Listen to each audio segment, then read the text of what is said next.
So today we are going to finish interpreting our lab. We're going to look at the fifth experiment that we did where we had the car and the tank driving in opposite directions.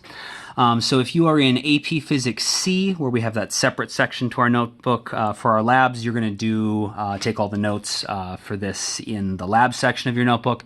If you're in AP Physics 1, just do it in your regular notes. I'm just going to go over the answers to the stuff I asked you to think about first. I'll just draw that right on the graph, and then we'll get to the actual notes in a second. So the first thing I asked you to do was figure out which line corresponded to the tank and the car, and be able to explain why. And so there's a number of ways to think about this. One is we know that the car went faster than the tank. And we figured out before that the steeper a line is on a position time graph, the faster it's going. And so the steeper of the two lines should have to be the car. And so the steeper one is this one, the shallower one is this one. And so just based on that, it sure seems like this should be the car, and this should be the tank. Another way we can check that is we said that the sign of the slope should indicate the direction that they're going. And when we did the experiment, the car was going in the positive direction, the tank was going in the negative direction, so the car should have a positive slope, the tank should have a negative slope, and that does indeed match our labels. This one has our positive slope, so that's got to be the car going in the positive direction. This has our negative slope, which is our tank going in the negative direction. The other thing we can look at is if you happen to remember or you went back and looked at the data collection instructions where each vehicle started. The car started at position -7, which we can see this line starts at -7, and the tank started at position +5, which is where this one starts. I asked you to figure out sort of where on the graph, just visually, we could tell where the car and the tank met or crossed paths. And in order for two things to meet or to cross paths, they have to be in the same place at the same time. So they've got to have the same time and the same position coordinate. And on a position time graph, what that's going to look like is just where our lines actually cross each other. And then from there, I asked you to figure out, what you think the point actually was, what time and what position did they cross. And so what we can do is try to figure out where exactly our data lines are crossing. One of the problems, though, is that we only had sort of like discrete data points, and we did the best we could to connect them with this sort of zigzaggy line that you can see. And we could try to figure out where those zigzaggy lines for the car and the tank connecting those data points are. But if any of the data points near here was off, that's going to pull the line a little bit out of the way. And so there's a second line drawn on each one of these, which is a best fit line for the data. And that is hopefully going to give us a better indication on average of where the car and the tank were. And that's actually what we have the equations for as well. And so I'm going to figure out where they crossed based on where those trend lines crossed. Because I think that's going to give us a better approximation. But the trend line isn't perfect either. That is assuming the car and the tank moved exactly uniformly the entire time, and there was nothing weird about the ground, or that the battery didn't give it, the battery gave it constant power. It's assuming they went in perfectly straight lines. The trend line's not perfect either. But I think looking at where our two trend lines, so the sort of skinnier, darker lines cross each other, is going to give us a better value. They look like they cross almost exactly on this line, which is 10, 11, 12, 13. So I would write that as 13.0 seconds. I want to make sure I estimate to a tenth, so even if it's right on the line, I write 0.0, so anyone looking at this knows that I don't mean just close to 13. I mean it's within a tenth of 13.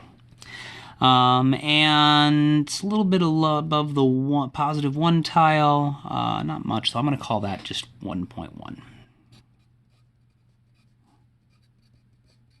So it looks like the place and the time where they crossed is tile +1.1 at about 13.0 seconds.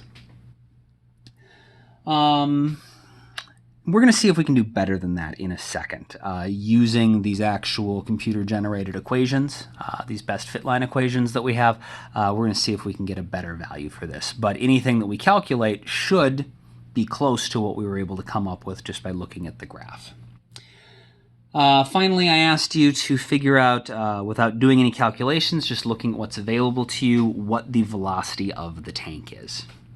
And we know that the velocity is the slope of our straight line. And if you realize that this equation goes with this line and this equation goes with this line, then if you could figure out which number in here was the slope, that would have to be the velocity of the tank.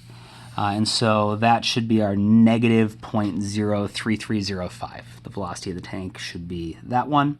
The velocity of the car then is going to be our positive 0.6346, which makes sense. We said the car was going in the positive direction and faster, and so this is a positive slope, positive velocity, and 0.6 is bigger than 0.3, so it's got a bigger magnitude, it's going faster. The tank was going slower and in the negative direction.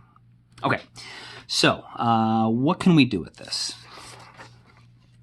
So for the car and the tank, first off, we just want to note that the trendline equation we got,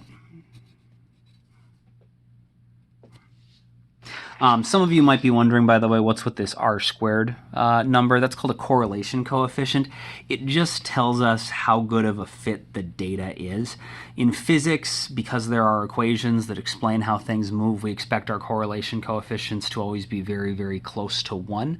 The closer it is to 1, the closer it is to a perfect fit. And so these numbers that are really close to 1 just tell us that the trend lines that are on here are a pretty good match for the data, but we're not going to do any computations with them. Okay, so the car, its trend line equation was y equals 0.6346x minus 7.1113. And we want to make sure that we know what the physical significance of each of these numbers is, as well as what the x and the y actually represent. And so on our graph, our y-coordinate is our position, which we use the symbol x for. So it's a little weird that x is the thing on the y-axis, but that's how we do it. And so that is the position, is going to be given by this number.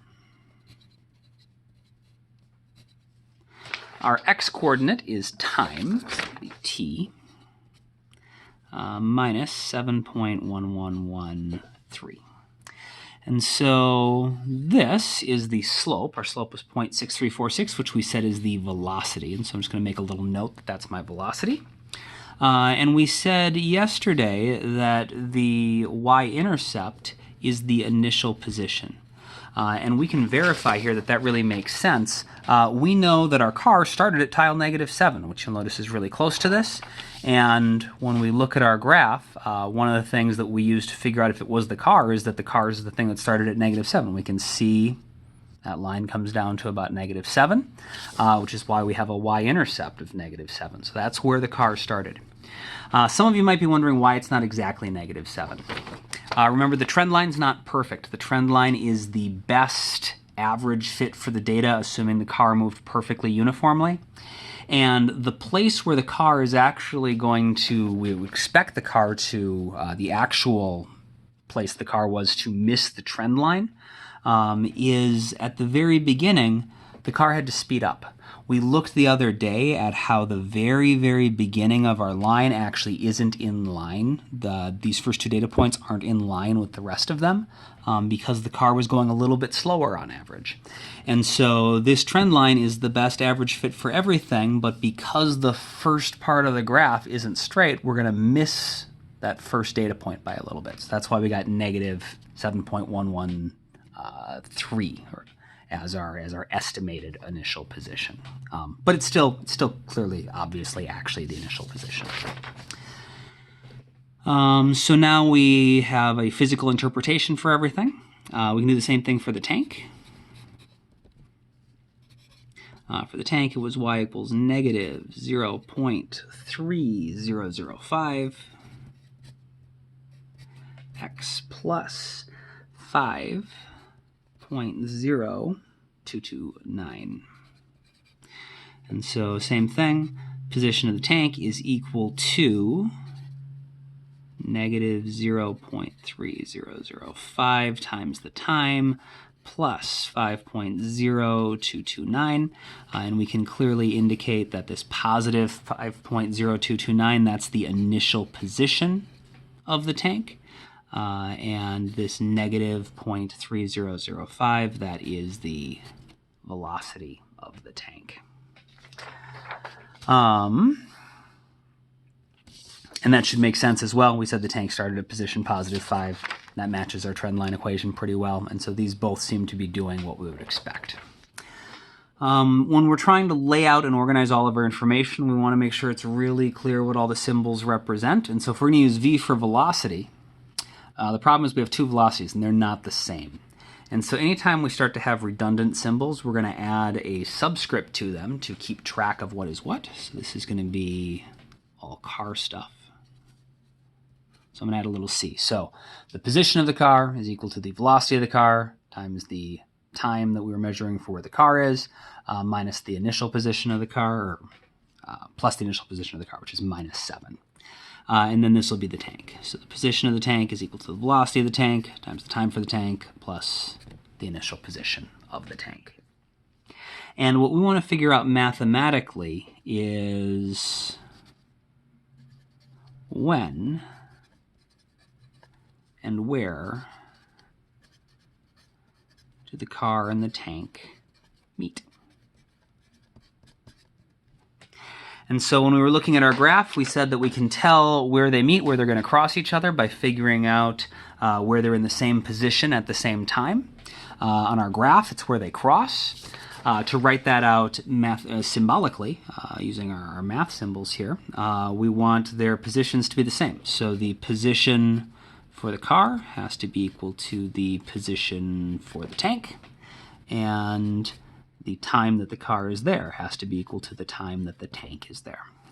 And so we have two equations that each one of them have a couple unknowns, but we have a boundary condition where we know that the positions have to be the same and the times have to be the same. And so there's a total of 4 unknowns. Position of the car, time for the car, position for the tank, time for the tank. But we also have 4 equations, 1, 2, 3, 4. And so we should be able to, if our algebra teachers didn't lie to us, solve this and figure out what the value for everything is, because we have 4 equations and 4 unknowns. I'm going to give you a little bit of time to do that. Go ahead and try to solve this problem as best you can on your own. See if you can get time and position coordinates that seem pretty similar to what we estimated they would be. And then we'll go over the solution in the next video.